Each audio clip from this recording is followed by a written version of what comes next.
Hey guys, welcome back हो गया है चैनल पर। तो बात करेंगे हम बहुत सारे टॉपिक्स पर, खास करके दीपिका के टॉपिक पर।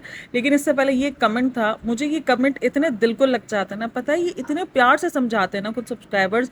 वाकई आपके ना दिल को अटैच कर जाता है कि यार समझाया भी, और वाकई जिस तरीके से समझाते हैं वो प्यार भरा अंदाज अलग ही होता है। अच्छा, एक चीज़ यहाँ पर बोली गई है कि क्या ये मैं जो पॉडकास्ट बनाती हूँ, जो पॉइंट्स मैं दो तीन बार रिपीट होकर हो जाते हैं, तो वो मैं इसलिए कर रही हूँ तो कि 30 मिनट का मैं नहीं, तकरीबन मेरी वीडियोस का यही होता है कि मैं टारगेट 20-25 मिनट का रखती हूँ। बट उसमें भी मैं जान के वीडियो को, टॉपिक को लंबा नहीं करती, मेरी टॉपिक्स ऑलरेडी लंबे हो जाते हैं। और जो आपने दिया है कि आप जो है वो नोट डाउन करके रखो, या मैं काफ़ी दिन से कर रही थी, लेकिन अभी रिसेंट ना 4-5 दिनों से मैंने करना छोड़ दिया था, मुझे बोर हो गया था। मैं थोड़े थोड़े दिन में थोड़ा चेंज कर देती हूँ, फिर मुझे लगता है कि नहीं यार थोड़ा सा अजीब हो रही है पॉडकास्ट, तो फिर मैं उसको पॉइंट्स राउट डाउन करना शुरू कर देती हूँ और फिर मैं पॉइंट्स टू पॉइंट बात करती हूँ।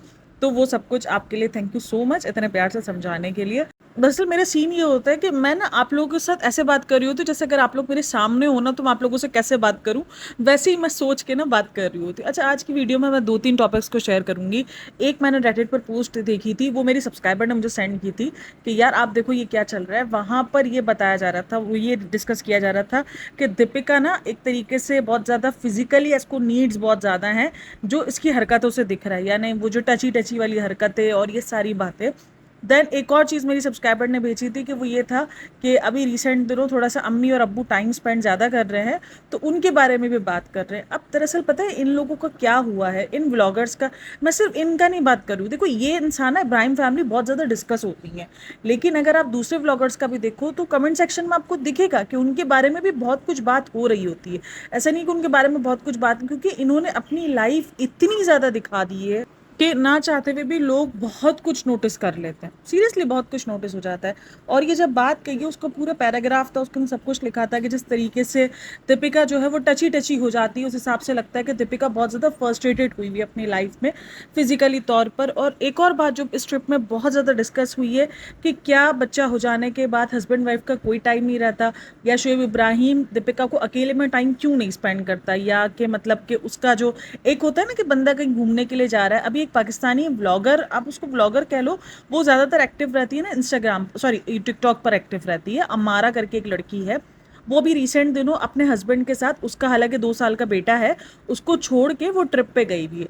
अब देखो, हालांकि ये कोई बहुत बड़ी बात नहीं है, क्योंकि अगर माँ बाप अगर आप बन गए हो, इसका मतलब कहीं से ये नहीं है, ये हमारी सोसाइटी ने इतना प्रेशर डाल दिया है कि एक माँ बाप अपने लिए कैसे सोच सकते हैं, भाई वो तो खुद गर्ज हैं। ये नहीं होता है कि आप खुद गर्ज हो, आप अपने बच्चे के बारे में नहीं सोच रहे, आप उसको छोड़ के कैसे जा सकते हो। मतलब ये कैसे पॉसिबल है यार, ये कौन सी सोच है। और ये सोच की वजह से ना बहुत सारे लोग अपनी ज़िंदगी डिप्रेशन में गुजार रहे होते हैं कि नहीं यार सोसाइटी क्या बोलेगी, लोग क्या बोलेंगे, मैं अपने बच्चों को छोड़ के कैसे जाऊँ। और कुछ लोगों के पास जो जाने की ताकत रखते हैं, जिनको सोसाइटी से कोई लेना देना नहीं है, उनके पास कोई रखने वाला नहीं है। अब ये मुझे समझ में नहीं आता कि एक माँ को हमेशा अपने बच्चों को जस्ट सीने से लगाकर अपने आप को मार मुर के ही क्यों ये साबित करना पड़ता है कि उसके दिल में ममता है। वो बगैर कुछ अपने आप को मारे हुए, अपनी ज़िंदगी को साथ में जीते हुए, अपने बच्चों को साथ में रखते हुए वो ये क्यों नहीं दिखा सकती, या क्यों ये लोग नहीं मान सकते कि उसके दिल में ममता है। ये चीज़ें मुझे समझ में नहीं आती। देखो, एक होता है केयरलेस इंसान जिसको बिल्कुल भी केयर नहीं है।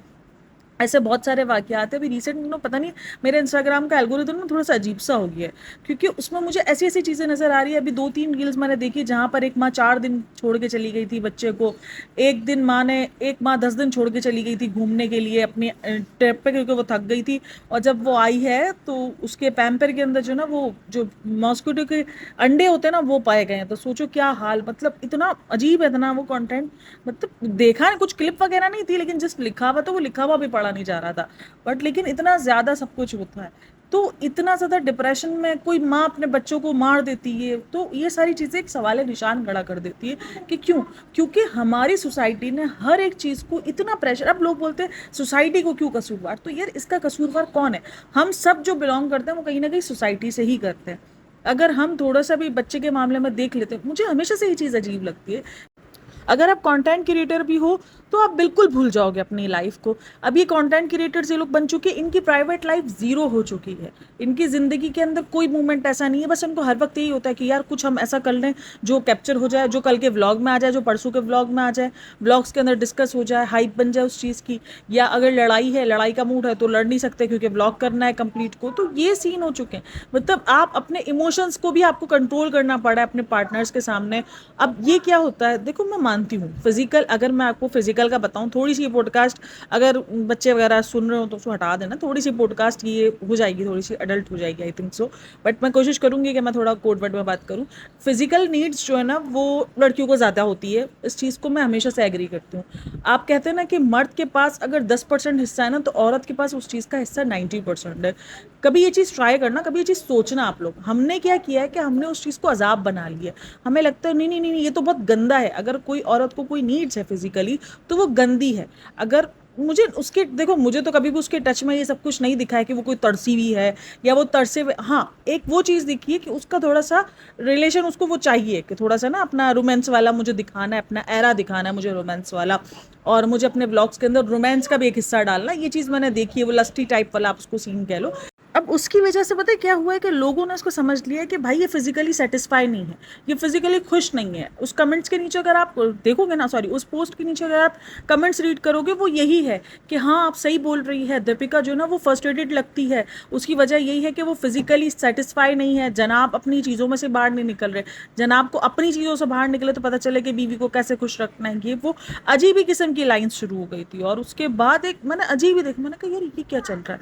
मतलब इनकी लाइफ इन लोगों ने इतना दिखा दी है, इतना दिखा दी है कि किसी भी मामले में कोई भी खुलेआम डिस्कस कर रहा है, खुलेआम किसी भी मामले को लेकर, बच्चे को लेकर, ये बच्चे की वजह से हो रहा है। कमेंट्स में कुछ कमेंट्स रीड कर रही थी, वहां पर बच्चे को लेकर बात चल रही है, ये सब इस बच्चे की वजह से हुआ, ये बच्चा तब से आया तब से इनकी प्राइवेट लाइफ। यार बच्चे की कोई गलती नहीं है। अगर बच्चा आपका इस एज में नहीं है और अगर आपके पास कोई रखने वाला है तो आप छोड़ के जा सकते हो बच्चे को। मतलब एक माँ के लिए ये चीज़ ना वो लगा क्राइम बना दिया कि एक माँ अगर छोड़ के जा रही है तो वो माँ ही नहीं है, उसको तो माँ के दर्जे से ही हटा दो।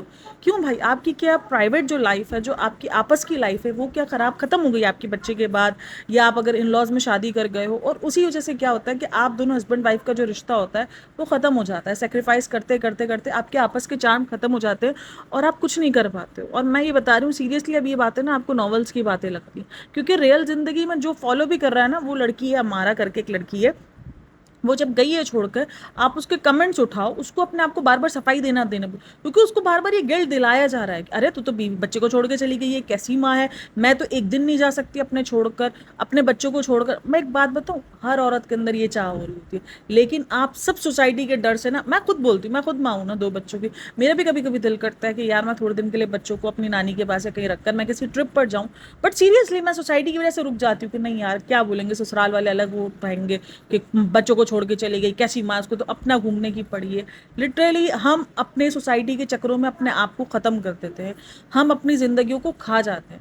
और अगर कोई इन्फ्लुएंसर ये हिम्मत कर ले तो उसको ऐसे ऐसे कमेंट्स आते हैं, ऐसी ऐसी बातें सुनाई देते हैं कि अरे तुमने ऐसा कैसे कर लिया, तुम ऐसा कैसे कर सकते हो।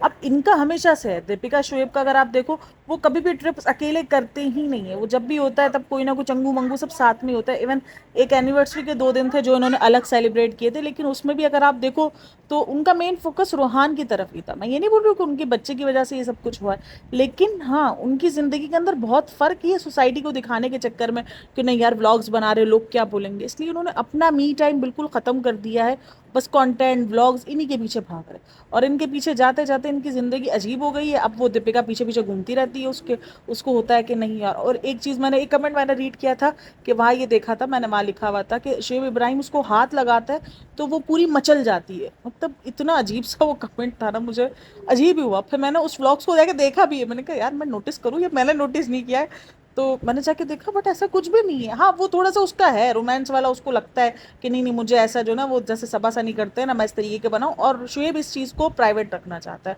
अब वो प्राइवेट में भी वो, अब उसकी प्राइवेट चीज़ों को भी डिस्कस किया जा रहा है कि शायद शोएब इब्राहिम ये सब कुछ प्राइवेट में भी नहीं करता है, इसलिए दीपिका पागल हो रही है। अब हमें कैसे पता कि वो प्राइवेट में नहीं करता है यार, मतलब हम कैसे जान सकते हैं ये बात। लेकिन हाँ, वो टीवी में करने को रिलैक्स है, टीवी में अगर कोई ऐसे कुछ सीन्स हैं तो वो उसने सब किए हैं और वो उसके लिए बिल्कुल नॉर्मल है, लेकिन उसको अपने व्लॉग्स में ही सब कुछ नहीं दिखाना, वो उसकी अपनी मर्जी है। लेकिन उसकी प्राइवेट लाइफ को लेकर इतना गंदे गंदे उस जरा कमेंट्स पढ़ोगे ना, ऐसे अजीब अजीब से कमेंट्स हैं, इतने आपका दिमाग थोड़ी देर के ना शॉक्ड हो जाएगा कि यार कोई इतना गंदा भी सोच सकता है, आप सीरियसली यही सोचोगे। अब वहां पर क्या फ्रीडम ऑफ स्पीच का नाम ले लिया जाता है कि नहीं हम कुछ भी सोच सकते हैं, बट मुझे लगता है कि हम अपनी लाइंस खुद ड्रॉ करें, कोई भी हमें नहीं सिखाने आएगा। देखो हमारे पास सबके पास ना अपनी अपनी लाइंस होती हैं कि हमें कितनी लाइंस में रहना है, हमें कितनी लाइन से बाहर किसी के ऊपर कमेंट करना है या कितना करना है। लेकिन वो सब कुछ की उनकी मुझे देखकर लगता है कि कभी कभी ना कोई लाइंस ही नहीं है, वो आउट ऑफ लाइंस जाकर भाई बच्चे को लेकर इतने गंदे कमेंट्स आ रहे थे रिसेंट दिनों तो। फिर उधर थोड़ा सा ना पाबंदी लगी रेडिट पर कि बच्चे को लेकर कोई डिस्कस नहीं किया जाए, वरना बीच में बच्चे को लेकर भी इतने गंदे गंदे डिस्कशन चल रहे थे। यार उस बच्चे ने क्या बिगाड़ा है। और एक और चीज़ जो बहुत ज़्यादा डिस्कस हुई है वो ये हुआ है कि धर्मदादा के साथ जो पूरा का पूरा सिनेरियो जितना टाइम ये गुजारती है ना, और मास्टर शेफ में भी इसने जितनी तारीफ की थी धर्मदादा की कि धर्मदादा फैमिली है और धर्मदादा ने 18 दिन गुजारे थे, उसको भी लेकर एक हल्ला बचाया गया था। कमेंट सेक्शन देखते या तो आप रेडिट देखते हो तो वहाँ पर ये बात थी कि जनाब से ज़्यादा तो धर्मदादा टाइम स्पेंड करते हो, और अभी भी यही हो रहा है कि जनाब से ज़्यादा धर्मदादा टाइम स्पेंड करते हो। और ये क्योंकि अभी इस ट्रिप के अंदर भी अगर आप देखोगे ना कश्मीर वाले, तो अभी जब भी ऊपर गए थे ये लोग स्नो पर और बर्फ में जो हाइकिंग करने के लिए भी लोग गए थे, तो वहाँ पर भी धर्मदादा नीचे दीपिका के साथ स्टे किए थे, देन जनाब गए थे उसके साथ, उसके रेहान के साथ। और उन्होंने इस बात को कहा भी था कि अगर रेहान ना होता तो मैं भी ना चाहता, क्योंकि दीपिका नहीं गई और उसी की वजह से काफ़ी सारे लोगों को वो प्रेग्नेंट लग रही है। और अभी उसने एक रील अपलोड की, उसमें भी बहुत सारे लोग कमेंट्स कर रहे हैं कि आप प्रेग्नेंट हो दीदी, आपको कांग्रेट्स, आप प्रेग्नेंट हो। अब पता नहीं कितनी प्रेगनेंसीज की सच है या नहीं है, पता चल जाएगा। लेकिन हाँ, प्रेगनेंसी की इसकी बहुत न्यूज़ आ रही है, और ये हर आए दूसरे दिन मुझे लगता है 2-3 महीने बाद इसकी न्यूज़ आ जाती है कि ये प्रेग्नेंट है, प्रेग्नेंट है, क्योंकि इसकी वॉक ही ऐसी होती है, इसकी हरकतें ऐसी लगती है जैसे ये प्रेगनेंसी वाली हरकतें होती है। But I don't think so. मैं अगेन यही बात कहूँगी कि कोई इंसान इतना ट्रैवल कभी भी नहीं करेगा शुरू के मंथ्स में। अगर वो प्रेग्नेंट है तो उतना ट्रैवल कभी भी नहीं करेगी, खास करके कश्मीर का, चाहे उसको जितना भी बड़ा स्पॉन्सरशिप मिल रहा हो। लेकिन क्योंकि अगर भले चलो ऊपर नहीं चढ़ी है, लेकिन रास्ते इतने खतरनाक होते हैं कि आपको झटके वटके इतने आ रहे होते हैं, तो वो क्यों सफ़र करेगी। अगर वो प्रेग्नेंट हो, वो मोटी हो गई है, मोटापे की वजह से उसको प्रेगनेंसी लगती है, और ऊपर से माशाल्लाह उसकी वॉक भी फिर हसीन खूबसूरत किस्म की वो वॉक करती है, पेंगुइन किस्म की। कपड़े वो वैसे ही ओवर साइज पहन रही है, उसके ओवर साइज कपड़े कौन से अभी से पहने इसने, ये जब से इसने अपने आप को एज अ मुस्लिम दिखाया है कि मैं मुस्लिम हूँ, तब से वो ओवर साइज कपड़े ही पहनती हुई दिखती है। मैंने इसका पुराना इंटरव्यू देख रही थी, उस पुराने इंटरव्यू में एक चीज़ मैंने नोटिस की, जो नहीं कहाँ हम तुम वाला ड्रामा था, उसमें जो उसके साथ को एक्टर था करण, उसके साथ मैंने इसका इंटरव्यू देखा। यार ये लड़की लग कह ही नहीं सकते ये वही दीपिका कक्कर है जो आपको व्लॉग्स में दिखती है। मैं मानती हूँ कि आपने जो एक्टिंग की होती है, आप जब इंटरव्यूज़ वगैरह दे रहे होते हो, आप एक अलग किस्म के इंसान होते हो एक्टिंग स्किल्स में। बट अब अगर इसके इंटरव्यूज़ देखो तो इतने जल्दी किस्म की एक कॉन्फिडेंस जो उस लड़की में था, हम सबा को बोलते हैं कि सबा का कॉन्फिडेंस शादी के बाद बिल्कुल ख़त्म हो गया है, और अब वो बोलती है कि मैं कहीं आ नहीं जा सकती, मुझे तो हर वक्त सनी की ज़रूरत है। इसका भी यही हाल है। मतलब इतनी कॉन्फिडेंट लड़की है ये, इतनी कॉन्फिडेंट लड़की थी, जिस तरीके से आंसर दे रही थी, जिस तरीके से बात कर रही थी। अब उसका स्टाइल देखो, और स्लिम तो देखो, क्या स्मार्ट है यार बंदी। डाइट कॉन्शियस थी कि हम कीटो पे ही डिस्कस करते हैं, हम तो यही डिस्कस करते हैं, डाइट कॉन्शियस। मतलब क्या ये बन गई है। और मैं मानती हूँ चेंज इंसान हो जाता है शादी के बाद, एक आलस जोन में चला जाता है, लेकिन इतना चेंज कि वो अपना पूरा का पूरा वो क्या था और वो क्या बन चुका है, इतना चेंज कोई कैसे, मतलब अपने ह्यूमन जो नेचर है उसमें कैसे चेंज कोई ला सकता है। आप चेंज होते हो, आप थोड़ा बहुत जो भी चेंज हो गया, आप अपना पहनावा चेंज कर सकते हो, लेकिन अपनी नेचर में चेंज नहीं ला सकते ना। जो कॉन्फिडेंस है अपना अपना, उसको भी बिल्कुल पुल डाउन करती है। अब अगर इनके व्लॉग्स देखो तो आपको कभी भी शोएब इब्राहिम ऐसे नहीं दिखेगा कि वो उसका कॉन्फिडेंस खींचने के इस पर ही है कि नहीं इसका कॉन्फिडेंस खत्म करूँ, उसके कॉन्फिडेंस को जो है वो मैं लो करूँ, उसका वो वाला मकसद नहीं है। लेकिन हाँ, ये इसका कॉन्फिडेंस बिल्कुल खत्म हो गया, ये अलग ही टेलीलो बात दुनिया में चली गई है। अब देखो वहाँ पर ये बोलती है कि मैं खुद कमाऊ पूत लड़की हूँ, मैं आज की लड़की हूँ, मुझे खुद तुम्हारी मोहताजी नहीं, मैं अपना सब कुछ खुद खरीद सकती हूँ। और आज जब उसको एक डिनर सेट भी खरीदना होता है तो ये जाके शोएब इब्राहिम के पाँव में पड़ी होती है, मुझे एक डिनर सेट दिला दो मुझे। अच्छा जी, इसी व्लॉग के साथ साथ मैं थोड़ा सा सबा इब्राहिम के व्लॉग के बारे में बात कर लूँगी, क्योंकि सबा इब्राहिम के ना एंड के पार्ट थोड़े से मैंने छोड़ दिए थे, क्योंकि व्लॉग बहुत ज़्यादा, पॉडकास्ट बहुत ज़्यादा लंबी हो गई थी, तो इसलिए मैंने छोड़ दिया था। वहाँ पर ना एंड में देखना कि वो ना उसकी एनिवर्सरी की सेलिब्रेशन की बात कर रही होती है कि एनिवर्सरी है, सेलिब्रेशन है, तो वो सेलिब्रेट कर लिया जाए और ये सारी चीज़ें कर ली जाए, क्योंकि भाई कंटेंट है। किसकी एनिवर्सरी थी? नाजा खाला और उसके हस्बैंड की। मतलब हाँ जाहिर सी बात है दोनों की एक साथ ही होगी ना। तो नाजा खाला की एनिवर्सरी थी, इतना एक्साइटेड मैंने रिजा को कभी अपनी अम्मी की उसमें एनिवर्सरी में नहीं देखा है।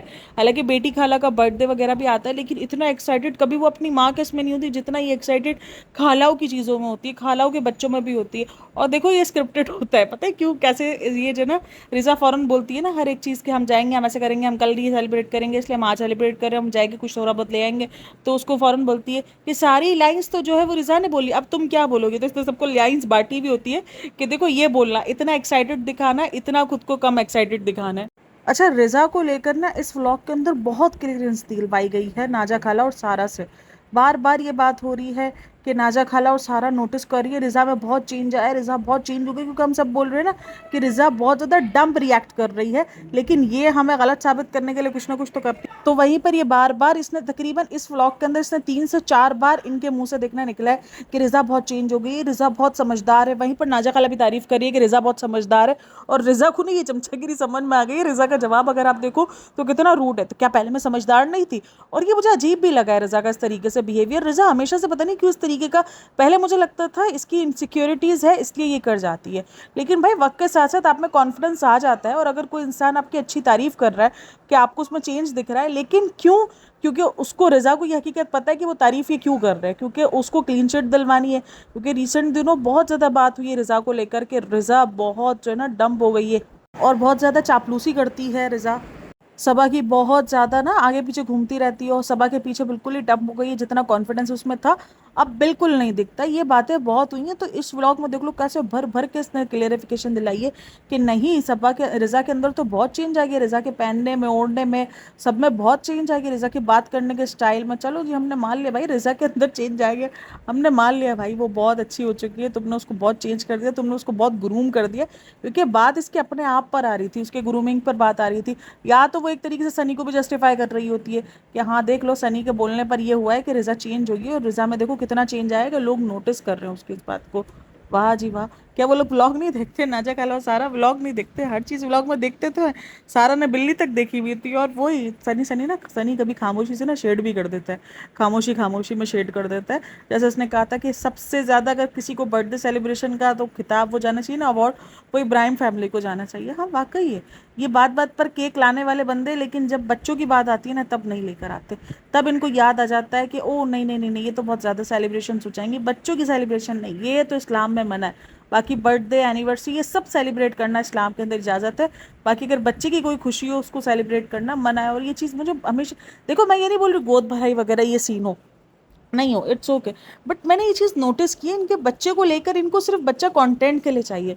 बाकी इन सबको शायद बच्चे को ना इतना ज़्यादा कोई खास इतना अजीज नहीं लगता मुझे कि हाँ इनको बच्चा ना अपनी खुशी के लिए जिस तरीके से मुझे लगा था कि जब दीपिका का बच्चा हुआ है तो दीपिका ये सारी चीज़ें करेगी कि पहला दांत आया, और जिस तरीके से ना छोटे छोटे केक भी बनाते हैं, मतलब एक नॉर्मल फैमिली भी होती है ना, वो अपने पहले बच्चे की तो ये सारी चीज़ें सेलिब्रेट करती है यार, कि उसका पहला दांत है। उसको काफ़ी लोग चौचलेबाजी कहते हैं, लेकिन एक खुशी होती है कि उसके दांत आए तो उसके लिए केक बनाया, उसका हाँ 6 मंथ्स हुए तो केक बनवाया, और इस तरीके से फर्स्ट सेकंड थर्ड की एक वो जो रील्स बनती है वो सब कुछ। मुझे लगा था कि ये तो कंटेंट फैमिली है, ये तो करेगी ही करेगी, एक नॉर्मल फैमिली अगर रही होती है, ये तो कंटेंट बना रही है भाई।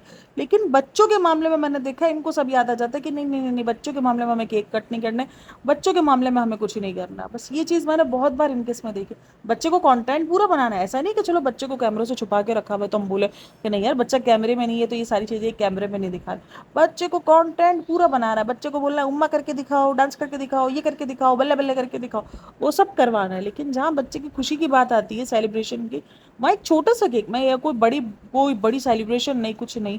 आप दूसरों को देखो कितनी बड़ी बड़ी सेलिब्रेशंस करते हैं ना अपने बच्चों के मामले में, इन लोगों का कभी भी नहीं है, इन लोगों का अलग ही लेवल चलता है। कोई बच्चे की खुशी नहीं, कोई केक नहीं, बच्चे की भी न्यूज़ दी। वरना अगर ये देखो एक उसका लेबल डीकेआई की न्यूज़ थी तो कितनी उसको बढ़ा चढ़ा करके कट करके ना अजीब ड्रामेबाजी करके पूरी एक तरीके से पूरा ड्रामा क्रिएट करके और दी गई। और बच्चे की न्यूज़ बैठ के, हाँ फाइनली आप लोग सब सही गाइस कर रहे थे, सब सही गैस कर रहे थे, और हम जो है वो प्रेग्नेंट हैं। और वही सबा का भी हाल है, सबा का भी यही हाल है, सबा ने भी ऐसे ही बैठ के न्यूज़ दे दी। और अगर ये कोई और न्यूज़ की बात होती तो कितना ज़्यादा जो है ना वो धमाल मचाई जाती। एक खुशामदीद की जब ओपनिंग थी तभी आप देख लो कितना ज़्यादा जो है वो धमाल मचाई गई थी, और एक तरीके से धमाल मचाकर खुशी, क्योंकि खुशी थी। तो जो लोग हम इनको अगर बोलते भी ना कि ये लोग इतना केक कट करते ही करते, तो जो लोग इनको पसंद करते वो यही बोलते हैं कि वो खुश हैं, ये छोटी छोटी खुशियाँ सेलिब्रेट करते हैं। बट जब बच्चों का मामला आ जाता है तब कोई छोटी छोटी खुशियाँ इनको सेलिब्रेट करने का याद नहीं आता है कि भाई हमें छोटी छोटी खुशियाँ सेलिब्रेट करनी चाहिए। तो ये चीज़ इनको बच्चों के मामले में याद नहीं आती है। जिनको ट्रोल से फ़र्क पड़ता ही नहीं है तो उनको यहाँ क्यों फ़र्क पड़ता है, ये चीज़ सोचने वाली बात है ना। लेकिन नहीं, और रिज़ा को भर भर के सफाई दिलवाई गई है भाई। सबा इब्राहिम को सब मान जाओ कि उसने रिज़ा को ग्रूम कर दिया है, सब उसको दीपिका 2.0 बोलना शुरू कर दो कि वो दीपिका 2.0 है। और उसने रिज़ा को ग्रूम कर दिया है, जिस तरीके से दीपिका ने सबा को ग्रूम किया था इस तरीके से उसने उसको भी ग्रूम कर दिया है। ठीक है भाई, मान गए हम आपकी बात। अच्छा, फिर ना एनिवर्सरी वाले व्लॉग को ना काट लिया गया है। एनिवर्सरी व्लॉग पता नहीं, अब मुझे लगता है अलग से ये बनाएगी, क्योंकि वो अलग से बड़ा वाला कंटेंट है ना, नाजा खाला की और खालू की एनिवर्सरी, वो पूरा का पूरा कंटेंट बन सकता है। तो क्यों इसी व्लॉग में निकाल कर दोनों दोनों चीज़ों के व्यूज़ क्यों एक ही इसमें हासिल कर ले, तो उसने अलग से बना के रखा है। उसके बाद रिज़ा की एफर्ट मुझे नज़र आई सारा के लिए, कि उसने पिज़्ज़ा बनाया था सारा के लिए, अच्छा लगा। चलो यार, इतने अच्छे तरीके से अगर ये रहना शुरू हो जाए, उसके अंदर कॉन्फिडेंस बिल्डअप हो और एक अच्छा जोन नज़र आए। देखो कज़नों में लड़ाइयाँ होती है, मैंने बहुत बार कहा है कि कज़न्स में ऐसी ऐसी फड्डे होते हैं ना कि आपकी और मेरी सोच होती है, तो ये हर कोई लड़ा हुआ होता है। लेकिन एक बदतमीजी, लड़ाई झगड़ा, मजाक मस्ती, ये सब कुछ एक अलग अलग डिपेंड, ये बदतमीजी करने पर उतर आती है, बिल्कुल ना तोछड़ा बन करने पर उतर आती है कि अरे इसने बोला ही कैसे, मैं तो उसकी बैंड बजा दूँ। रिज़ा का इस तरीके का वाला बिहेवियर लगता है, लेकिन काफ़ी अच्छे से उसने एंड में गेस्चर दिखाया। इतना जलील होने के बाद फाइनली रिज़ा को एक अच्छा दिखा दिया गया कि देखो भाई इसने गेस्चर दिखा दिया, बिल्कुल एंड में जाके दिखाया गया।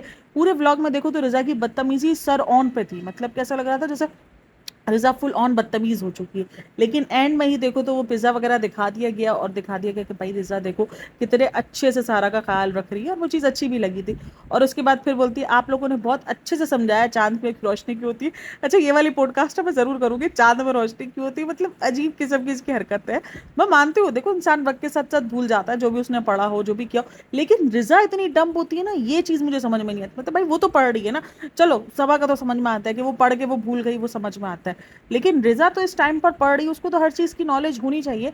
ये तो ऐसी होती है जो आपको नॉलेज होती है, नहीं भाई ये तो 0/0 हो जाते हैं। इनको तो समझ ही नहीं आ रहा होता कि इस चांद में रोशनी क्यों है, ये तो अल्लाह। अच्छा, फिर इसने चुन के ना एक कमेंट भी लगाया था कि इसने मुझे बहुत अच्छे से समझाया है, तो मैं उसको कमेंट भी लगा रही हूँ, क्योंकि रिसेंट दिनों उसने कहा था ना मैं स्क्रीनशॉट लेती हूँ, तो इस पर भी बहुत मजाक बना था, कह रहे कुत्ते स्क्रीनशॉट लेती हूँ, वो हम सबको पता है।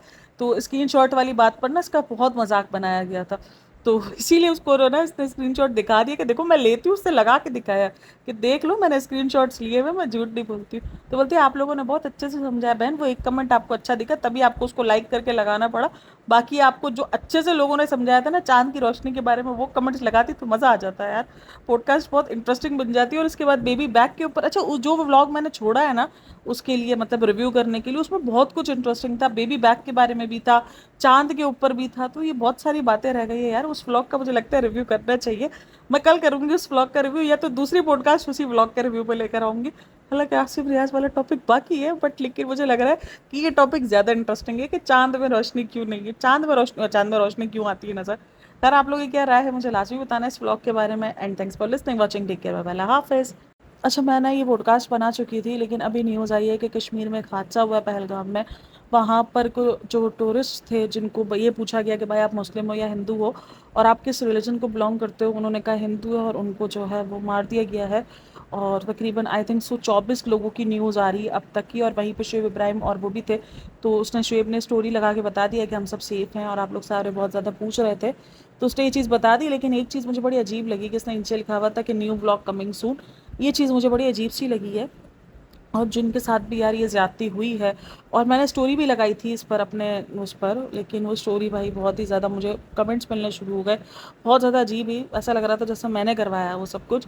बट यार जिसने भी करवाया है उन सबको सज़ा मिलनी चाहिए, वो सब सज़ा के हकदार हैं जिसने भी करवाया है। ना वो इंसान कहलाने के लायक है, और मुसलमान कहलाने के तो वो बिल्कुल ही लायक ही नहीं है। और जिसने ये किया है उसको सज़ा मिलनी चाहिए। अपनी हुकूमत से भाई आप लोग ज़रूर ज़रूर इस चीज़ का सवाल करोगे कि जिसने भी ये किया है उसको उसके अंजाम तक पहुंचाना चाहिए आप लोगों को। और बाकी मैं हमेशा कहती हूँ कि यार ये नफ़रत है ना हिंदू मुस्लिम वाली, ये हमें कहाँ ले जाएंगे हमें खुद ही नहीं समझ में आएगा, हम समझना भूल ही चुके हैं। और मैंने स्टोरी भी लगाई थी उसके लिए, अपने पोस्ट भी लगाई थी, बट कमेंट्स इतने अजीब आ रहे हैं। देखो ये गुस्सा निकलना है और आप लोग नेचुरल ठीक हो, मुझे लगता है अपनी जगह पर सब अपनी जगह पर ठीक ही होते हैं, क्योंकि आप लोगों का गुस्सा जायज़ ही है, क्योंकि आप लोग के मुल्क में जो हुआ है और जब पता चले कि उसी मुल्क दूसरे मुल्क से बिलोंग करते हुए इंसानों ने किया है, तो आपको उन सब पर गुस्सा आना शुरू हो जाता है। आपको सिर्फ उन्हीं लोगों पर नहीं, आपको सब पर गुस्सा आना शुरू होता है। लेकिन मुझे लगता है कि अगर आपको नफ़रत करनी चाहिए तो उन लोगों से करनी चाहिए जिसने किया है, और चाहे वो, मैं अपने मुल्क वालों से भी ये कहूँगी कि भाई अगर कभी भी कुछ सुनो कि ऐसा कुछ हुआ है तो नफ़रत उससे करो जिसने किया है। लेकिन बाकी जिनका कोई ना लेना है ना देना है, उनसे नफ़रत करने की कोई वजह मुझे समझ में नहीं आती है। लेकिन जो हादसा हुआ है वो वाकई भाई बहुत ज़्यादा बुरा हुआ है, और अल्लाह पाक उन सब फैमिलीज़ को सब्र दे। उन सब के लिए ये घड़ी ना बहुत ज़्यादा दुखों वाली है। और भाई एक चीज़ का मैं ज़रूर कहूँगी कि जो भी है ना इनके पीछे, उनको ज़रूर ज़रूर अंजाम पे लेके जाओ, और ज़रूर उनको ना सज़ा दो, ताकि लोगों की ना आगे जाकर कभी भी किसी इंसान पर भी ना हाथ उठाते हुए भी हाथ कांपे। उसको मजान से मारना तो बहुत दूर की बात है। तो भाई जो भी है इन सब के पीछे, और एक किसी टेरर ग्रुप ने उसको एक्सेप्ट भी किया है कि हम हैं इनके पीछे, और वो अपने आप को मुस्लिम्स बताते हैं। मुस्लिम भाई लानत है, मैं बोलती हूँ ऐसे लोगों पर। मुस्लिम तो छोड़ ही दो, इंसान कहलाने की भी वो लायक नहीं है। तो बहरहाल मुझे नहीं पता कि आप लोग कैसे कमेंट्स करने वाले हो उस वीडियो के नीचे, बट ये बहुत मुश्किल की घड़ी है। अल्लाह पाक आप लोग के लिए आसानियाँ करे, और भाई जिसने ये किया है उसको जल्द से जल्द सज़ा दिलवाओ, और जल्द से जल्द उनको सज़ा मिले। मैं तो यही प्रे करूँगी। बाकी ख्याल रखिएगा अपना। अल्लाह हाफ़िज़।